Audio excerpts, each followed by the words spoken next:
They stopped short of announcing some type of trade deal here, but we sense a bit of a tone change when it came to President Trump and backtracking on some of his earlier promises about a signing summit and whatnot. What can we glean from that?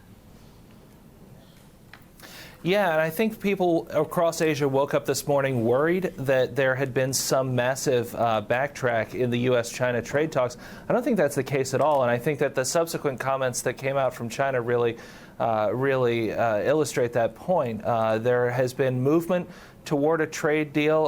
Xi Jinping was had a message to convey that basically said, look, leadership is needed right now more than ever. We can get this done. There's been progress made, Liu He said, over the last months. And President Trump is at this point, I think, especially coming off North Korea, he is looking to not get into a room for a signing ceremony before there's something to sign, right? So you're not going to see a summit announced between Trump and Xi before there's something ready to go. I would be really surprised if the cart comes before the horse here, just because the president was burned the last time, and so I don't think he wants to go down that road again. But clearly there's been progress that's been made. I think there's a couple of sticking points that are left. It's not done, but we're hearing from the Chinese side that progress was made on parts of the text, and certainly that's a very good sign if you're looking for a deal upcoming. So to recap, there's not quite the here's the signing thing announcement that maybe some expected, but I don't think that this is a problem in any stretch of the word.